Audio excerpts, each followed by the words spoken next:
야곱은 홀로 남았더니 어떤 사람이 날이 새도록 야곱과 씨름하다가 자기가 야곱을 이기지 못함을 보고 그가 야곱의 허벅지 관절을 치매 야곱의 허벅지 관절이 그 사람과 씨름할 때에 어긋났더라. 그가 이르되 날이 새려하니 나로 가게 하라. 야곱이 이르되 당신이 내게 축복하지 아니하면 가게 하지 아니하겠나이다. 그 사람이 그에게 이르되 내 이름이 무엇이냐? 그가 이르되 야곱이니이다. 그가 이르되 내 이름을 다시는 야곱이라 부를 것이 아니요 이스라엘이라 부를 것이니 이는 내가 하나님과 및 사람들과 겨루어 이겼음이니라. 야곱이 청하여 이르되 당신의 이름을 알려주소서. 그 사람이 이르되 어찌하여 내 이름을 묻느냐 하고 거기서 야곱에게 축복한지라. 그러므로 야곱이 그곳 이름을 브니엘이라 하였으니 그가 이르기를 내가 하나님과 대면하여 보았으나 내 생명이 보전되었다 함이더라. 그가 브니엘을 지날 때에 해가 돋았고 그의 허벅다리로 말미암아 절었더라. 그 사람이 야곱의 허벅지 관절에 있는 둔부의 힘줄을 쳤으므로 이스라엘 사람들이 지금까지 허벅지 관절에 있는 둔부의 힘줄을 먹지 아니하더라. 여러 계시를 받은 것이 지극히 크므로 너무 자만하지 않게 하시려고 내 육체의 가시 곧 사탄의 사자를 주셨으니 이는 나를 쳐서 너무 자만하지 않게 하려 하심이라. 이것이 내게서 떠나가게 하기 위하여 내가 3번 죽게 간구하였더니 나에게 이르시기를 내 은혜가 내게 족하도다. 이는 내 능력이 약한 데서 온전하여짐이라 하신지라. 그러므로 도리어 크게 기뻐함으로 나의 여러 약한 것들에 대하여 자랑하리니 이는 그리스도의 능력이 내게 머물게 하려 함이라. 그러므로 내가 그리스도를 위하여 약한 것들과 능욕과 궁핍과 박해와 공고를 기뻐하노니 이는 내가 약한 그때의 강함이라. 여러분, 왜 기도하십니까?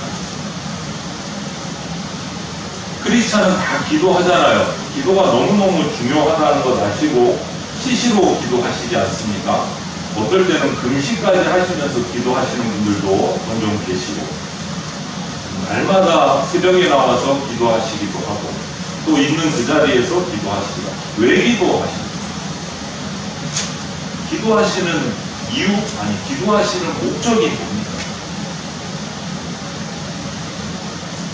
한번 답을 가져보세요. 오늘 읽은 구약과 신약을 나누어 읽었는데 창세기에 읽은 본문은 야곱이라는 사람의 기도의 장면이고 고린도 후서는 사도 바울이라는 사람의 기도의 모습입니다. 이 두 사람을 오늘 살피면서 왜 기도할까? 우리가 그것을 찾았습니다. 야곱과 사도 바울의 삶을 살펴보면 정말 하나님의 뜻대로 열심히 산 사람들이에요. 그런데 그 사람들의 인생을 살펴보면 평탄하지가 못했어요. 아니 그냥 고통스러웠어요. 왜 그러지? 하나님을 잘 순종한 사람이 왜 고통스러운 인생을 살아야 했을까? 이거는 아닌 것 같잖아요, 여러분. 하나님을 잘 믿는데 왜 고통스러운 인생을 살아야 할까? 야곱을 보면 형의 장자권을 빼앗고 나서 늘 형 에서가 무서워서 숨어야 되고 도망가야 했고 두려움에 떨면서 살아요. 사도 바울은 또 자신의 모든 스펙을 다 내려놓으면서까지 하나님의 복음을 들고 선교사로 살았어요. 그런데 고쳐지지 않는 질병 때문에 고통을 당하면서 살아야 했어요. 핍박을 당하면서 살아야 했어요. 여러분 왜 하나님의 사람들이 이렇게 모순된 인생을 살아야 했어요? 살고 싶지 않잖아요, 여러분. 사실 이렇게 살고 싶으세요? 조금? 글쎄요, 목사님. 아니요 라고 대답하는 분도 계실 거고 성경은 그 답을 이렇게 말합니다. 야곱의 경우에는 자기 중심적인 삶의 태도를 변화시키려고 고통을 주십니다.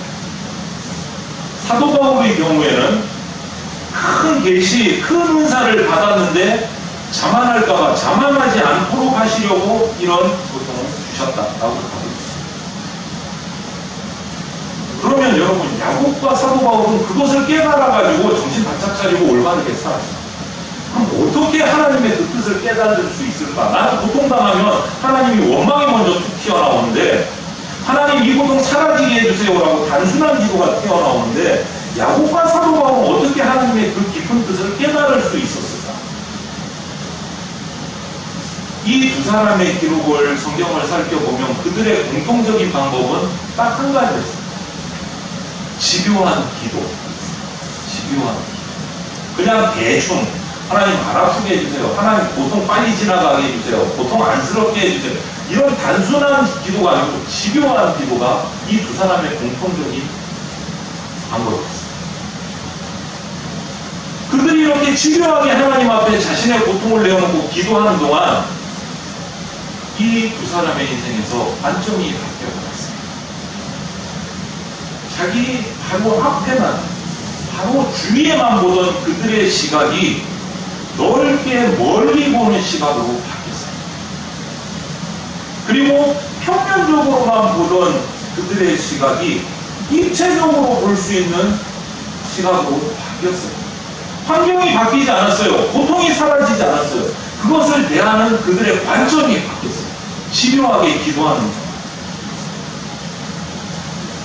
여러분, 그렇다면 이 기도라는 것이 어떻게 우리의 관점을 이렇게 변화시킬 수 있습니까? 기도라는 것이. 성경을 살펴보면 우리가 하는 그 기도가 그냥 기도가 아니고 성령님이 하신다고 했어요. 성령님. 내가 하는 게 아니고 정목사가 기도하는데 정목사가 기도하는 게 아니고 성령님이 하신다. 로마서 8장 26절에 이 말씀이 있습니다. 우리는 마땅히 기도할 바를 알지 못하나 오직 성령이 말할 수 없는 탄식으로 우리를 위하여 친히 간구하신다. 우리가 기도하는데 뭐 기도하는지 내가 기도하면서도 모른다는 거예요. 그런데 성령님이 깊이 기도해 주십니다. 기도가 우리의 의지나 상식적인 차원에서 이루어지는 것이 아니고 성령님이 기도하는 자를 드러내시고 바르게 보게 하시고 그 사람을 향한 하나님의 눈길을 보게 하십니다. 기도하는 고린도전서 2장 10절 11절을 보면 하나님의 깊은 것까지도 드러나게 하십니다. 오직 하나님이 성령으로 이것을 우리에게 보이셨으니 성령은 모든 것, 곧 하나님의 깊은 것까지도 통달하시느니라. 사람의 일을 사람의 속에 있는 영 외에는 누가 알리오?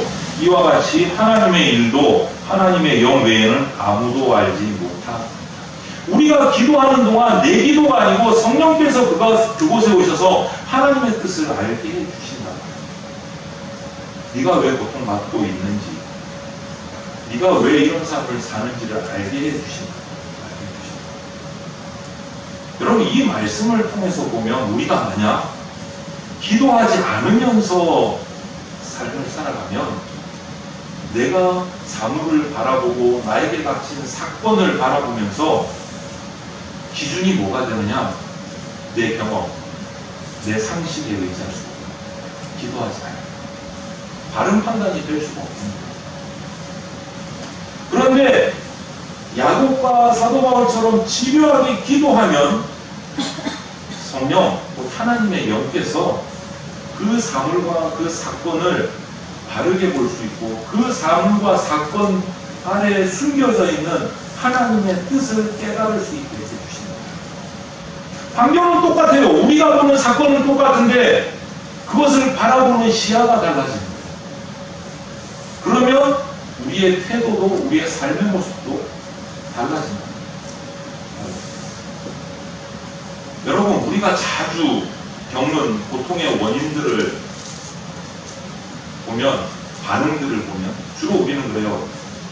내 주변 환경 때문에 이런 일이 있었다 라는 생각하는 거 있어요. 아니면 저 친구 때문에, 뭐 부모님 때문에, 누구 때문에 이런, 쟤만 잘했으면 나는 문제 없어.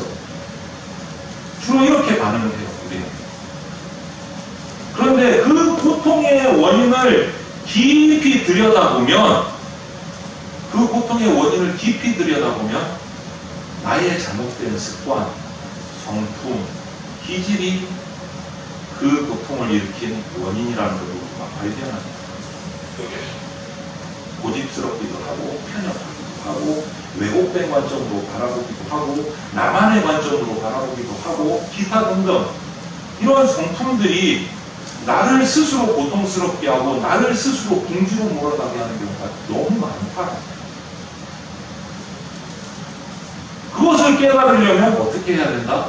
야곱과 오늘 사도 바울의 모습처럼 집요한 기도가 필요하다.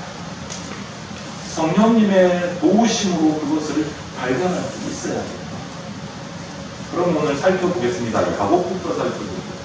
야곱 오늘 읽은 이 본문 닥치는 그 시절 그 앞에까지 야곱의 인생을 살펴보면 창세기 앞부분을 쭉 읽어보면 야곱 한 문장으로 말하면 이거예요. 타고난 기질대로 지 마음대로 살았다. 요 일이 있기 전까지 자기 뜻대로 살았다. 이게 야곱의 인생이었어요. 한 문장으로 평가하세요. 자기 운명은 자기 책임, 내 인생은 내가 뚫고 나간다. 자수성가한다. 누구도 내 인생을 건드릴 수 없다. 내 뜻대로 간다. 이것이 야곱이었어요. 좌충우돌하면서 오랜 시간 동안 정말 처절하게 쓰러지기도 하고 다시 세우기도 하고 돌파하기도 하면서 처절하게 자기 인생을 자수성가하면서 살았어요.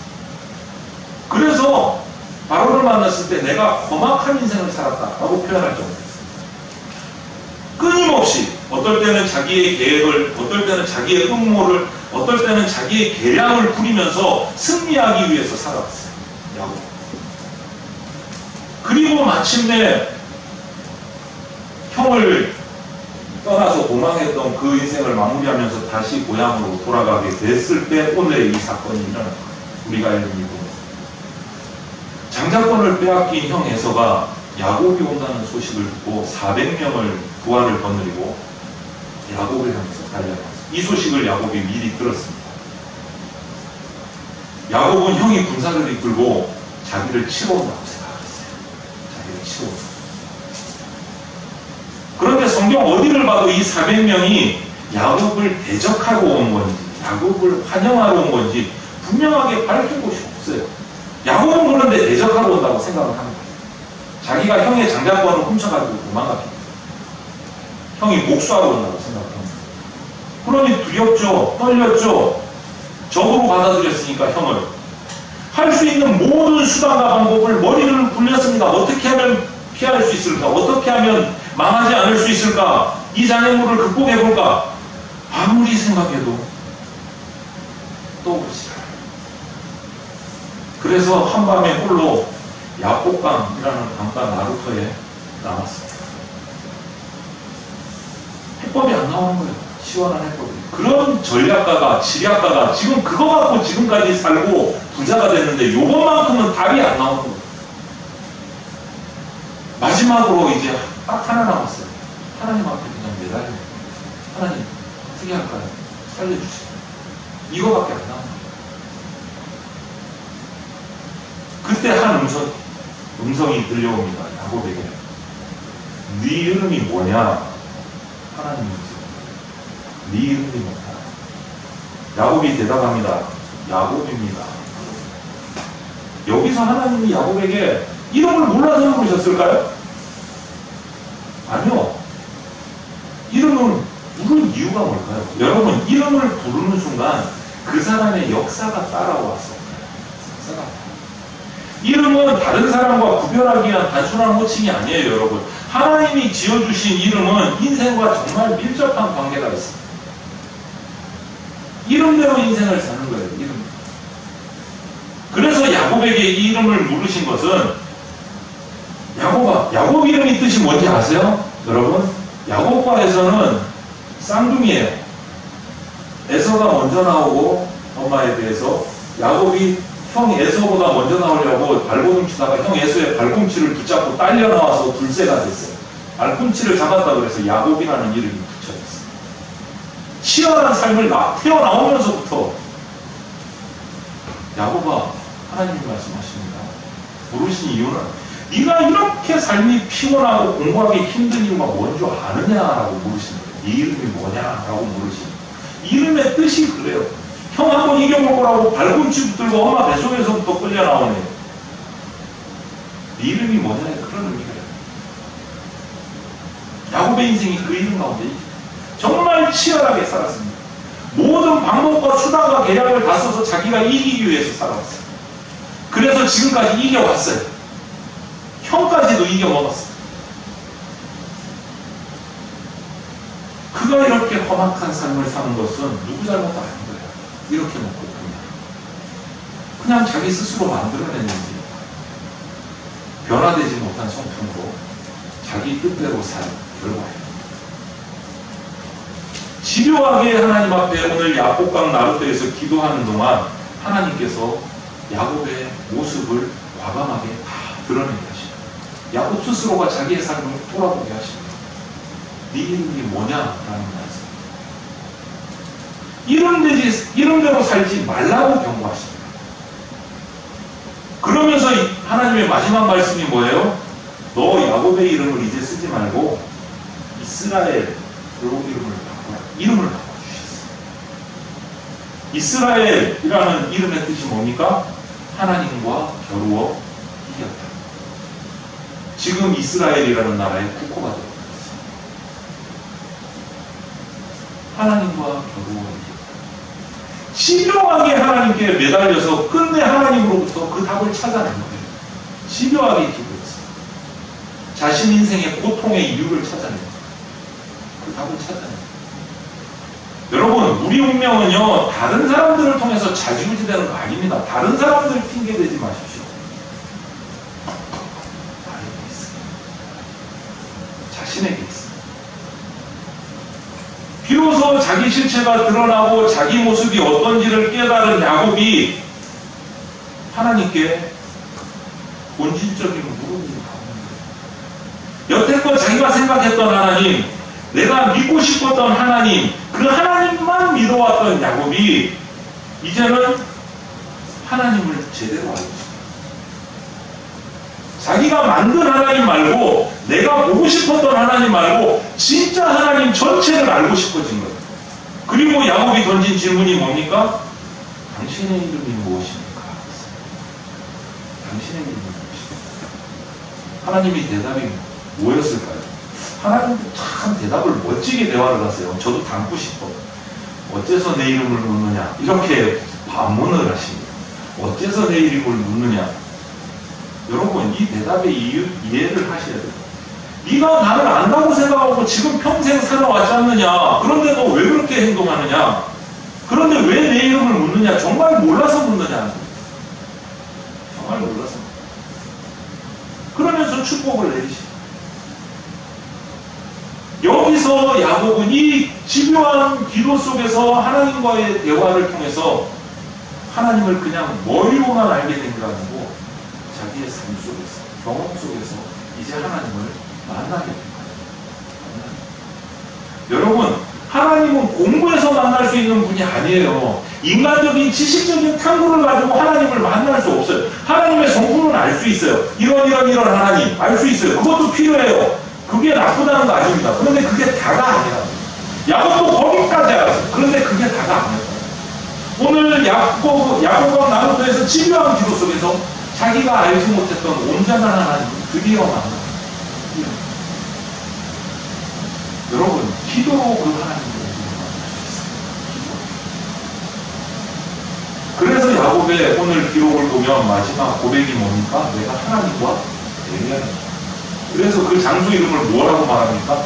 브니엘이라고 이름, 하나님과 대면했다라고 브니엘이라고 이름을 붙였습니다. 여러분, 야곱의 기도는요, 야곱의 인생의 관점을 완전히 변화시킵니다. 이전에 믿었던 하나님과 전혀 다른 하나님을 경험하게 됩니다. 이렇게 집요한 기도는요, 우리의 시선을 변화시켜주고 뿐만 아니고 우리가 믿고 따르던 하나님에 대해서 완전한 이해를 하게 됩니다. 야곱은 하나님이 내 생각대로 통제할 수 있는 존재가 아니고 오히려 내가 그분 손안에 있다는 사실을 깨달았습니다. 내가 주십시오 하는 주는 그런 저금통 같은 은행 같은 하나님이 아니라는 걸 이제서야 깨달았습니다. 이제서야. 내가 주님의 통치 안에 있구나 하는 걸 깨달았습니다. 그러면 여러분 삶의 자세가 완전히 바뀌어요. 완전히 바뀌어요. 보세요. 자신의 삶이 하나님께 달려있다는 것을 깨달은 사람은 두려울 게 없어요. 고통이 와도 걱정이 없어요. 내가 해결할 수 없으면서도 걱정하지 않아요. 왜? 그냥 하나님께 달려가면서 하나님 품에 안겨있으면 되기 때문에. 내가 부족한 머리를 가지고, 부족한 재물을 가지고, 부족한 능력을 가지고 해결할 수 없어서 고통당하는 게 아니고 그냥 하나님 앞에 달려요. 이제 400명을 끌고 나오는 형 에서가 더 이상 적이 아닌 거예요.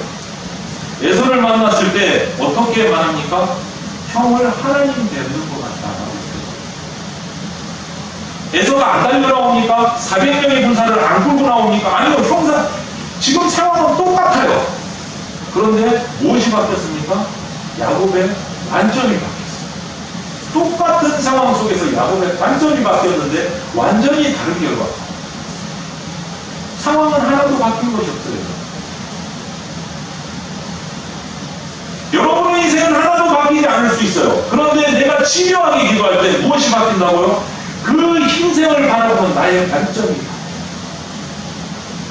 그러면 고통이 되지 않을 수 있어요. 걱정이 되지 않을 수 있어요. 근심이 되지 않을 수 있어요. 내 관점이 바뀌어요. 그게 기도하는 이유예요. 여러분 왜 기도하십니까? 고통 없애달라고 기도하셨습니까? 걱정 없게 해달라고 기도하셨습니까? 기도의 방법을 바꾸셔야 돼요. 야곱을 통해서 배우셔야 돼요.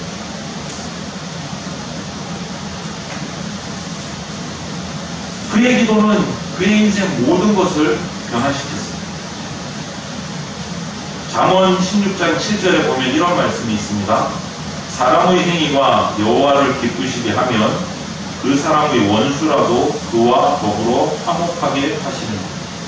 잘 생각해 보세요. 사람의 행위가 여호와를 기쁘시게 하면 원수가 없어지는 게 아니에요. 원수라도 더불어 화목하게 하십니다. 내가 하나님을 기쁘시다. 하나님을 대하는 야곱의 시선이 달라졌어요.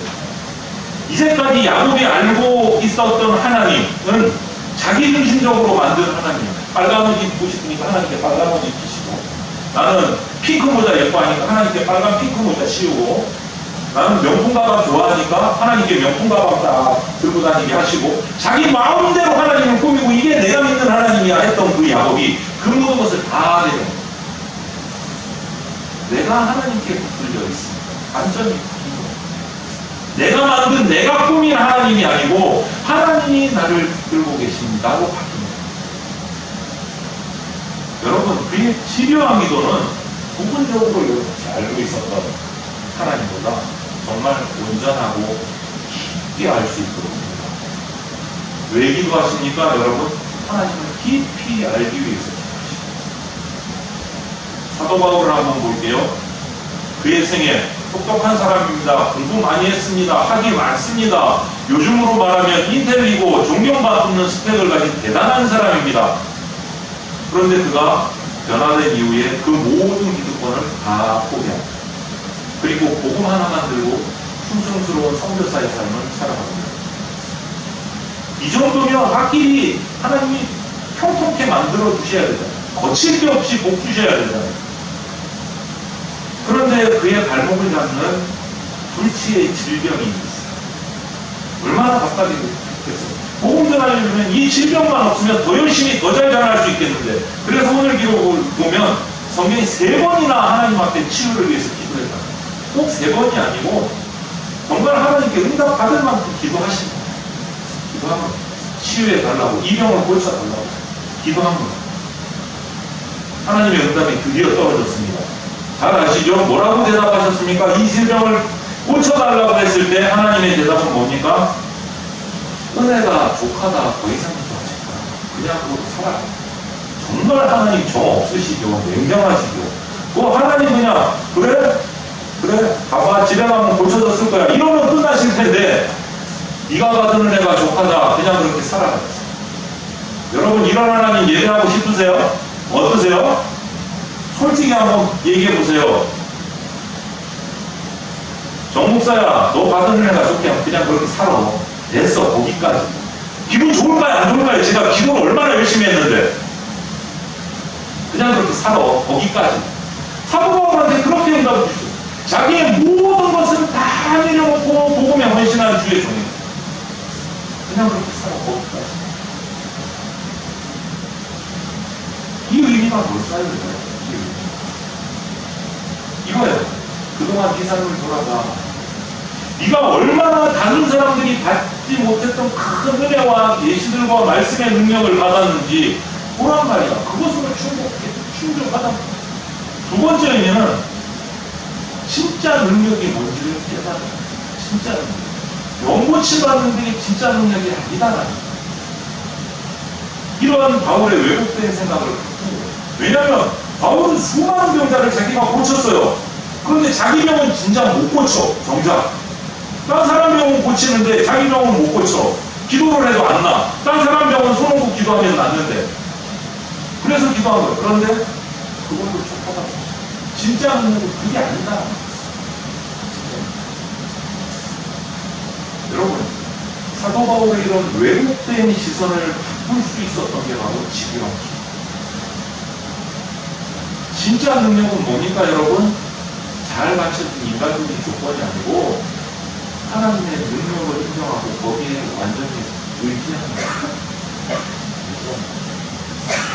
그렇게 집요하게 기도하는 중에 바울은 하나님의 음성을 듣습니다. 고린도후서 12장 9절 상반절에 내 은혜가 내게 족하도다. 이는 내 능력이 약한 데서 온전하여 집니다.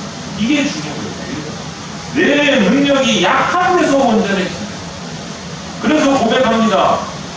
도리어 크게 기뻐함으로 나의 여러 약한 것들에 대하여 자랑하리니 이는 그리스도의 능력이 내게 머물게 하려 합니다. 바울의 고백. 보는 눈이 바뀌었어요. 병은 안 고쳐졌어요. 자기의 불치의 병은 그대로 안고 있는데 관점이 바뀌었어요. 하나님 고쳐주세요. 고쳐주세요. 왜 안 고쳐주세요? 하던 사도 바울이 약한 것이 나를 강하게 합니다. 그리스도의 능력이 내가 약하기 때문에 내 가운데 계속 머물러 있는구나. 관점이 바뀌었어요. 병은 그대로 있어요. 관점이 바뀌었어요. 여러분, 자신의 약함이 필연적으로 있어야 내가 그리스도의 능력을 받는다는 걸 깨닫는 순간. 그 순간부터 강해지는 거예요. 바울은 오늘 12장 10절에 고린도후서 그리스도를 위하여 약한 것들과 능욕과 궁핍과 박해와 공고를 싫어한다고요? 아니요. 고린도후서 12장 10절에 능욕과 약한 것과 궁핍과 박해와 공고를 기뻐하노니. 말이 됩니까? 왜요? 이는 내가 약한 그때에 강하니라. 반전이. 내가 약한 것을 고쳐달라는 것이 아니고 약한 그때에 하나님의 능력으로 내가 강해지기 때문에 기뻐합니다. 여러분, 이 고백을 기억하십시오. 기도 때문에 변화된 시선의 결과예요. 사람이 변화된다는 것은요, 보는 눈이 달라진다는 거예요, 여러분. 예수님 믿고 나서 사람이 바뀌었다는 것은 그 사람이 뭔가가 복받아서 부자가 되고 잘 나가고 해도 그게 바뀐 게 결과가 아니에요. 예수 믿고 변화됐다는 것은 뭐냐? 그 사람의 삶을 바라보는 관점이 바뀌게 돼요. 삶의 관점이 바뀐 게 변화돼요. 아무리 잘 나가고 아무리 형통하고 예수 믿어서 잘 된다고 말해도 그게 변화된 게 아니에요, 여러분. 그 사람의 삶의 관점이 안 바뀌었으면 그 사람은 아직 변화 못 받은 그리스도.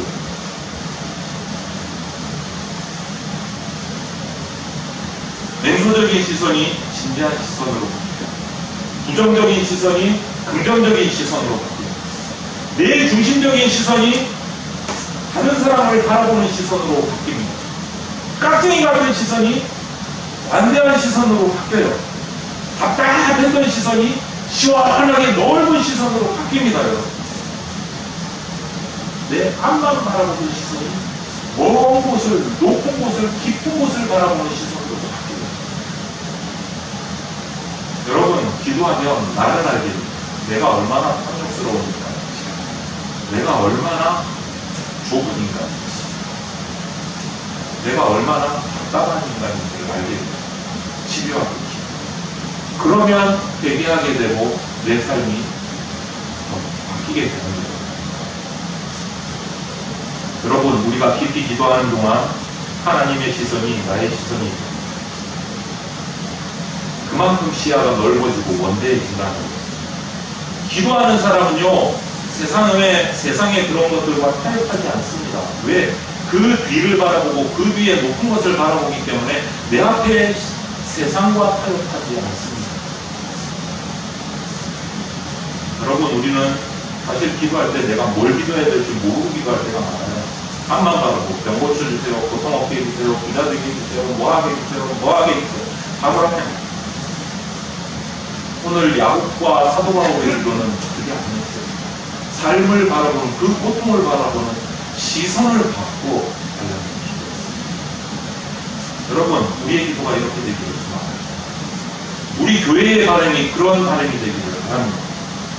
우리 교회 모든 성도들이 왜 기도하는지 기도의 올바른 목적을 알고 그 목적대로 지명하게 기도하셔서 예수님의 마음이 우리의 마음이 되고 예수님의 시야가 우리 교회의 시야가 돼서 복된 인생, 복된 교회 되시기를 주님의 이름으로 축원을 드립니다. 아멘. 기도하겠습니다. 사랑이 많으신 하나님 감사합니다. 주님, 지금까지 내가 해왔던 많은 기도들이 왜 다 응답되지 않았는지 깨닫게 하여 주시옵소서. 하나님의 응답이 무엇이었는지도조차도 깨닫지 못하고 계속해서 기계처럼 반복했던 나의 기도를 오늘 이 말씀 앞에서 다시 한번 되돌아보고 살피게 하여 주시옵소서. 주님, 이제부터 기도합니다. 고통을 대하는, 내 인생을 대하는 여러 가지 사건과 일들을 대하는 나의 관점이 하나님의 관점으로 변화되게 하여 주시옵소서. 상황은 변화되지 않더라도 그 상황을 바라보고 그 상황의 앞뒤를 느끼고 달려갈 수 있는 주의 능력을, 주님의 시야를 내게 허락하여 주시옵소서. 우리 교회 성도들에게 허락하여 주시옵소서. 그래서 주님 앞에서 온전한 자로 다시 태어나 세워질 수 있도록 축복하여 주시옵소서. 감사드리며 예수님 이름으로 기도합니다. 아멘. 주 예수 그리스도의 피 묻은 십자가 은혜와 독생자를 보내주신 하나님 아버지의 크신 사랑과 지금 이 순간에도 역사하고 계시는 성령님의 보호 인도하심이 깊은 기도의 자리로 나감으로 나의 나약한 모습을 자각하고 부분적으로 알던 하나님 아버지의 온전히 깊게 만나서 내 시선이 예수 그리스도의 시선과 같아져서 세상을 말씀으로 변화시키는 예수 그리스도의 제자 되기로 작정하는 대전장로교회 성도들과 모든 주의 백성들 머리 위에 영원토록 함께 있을지어다. 아멘.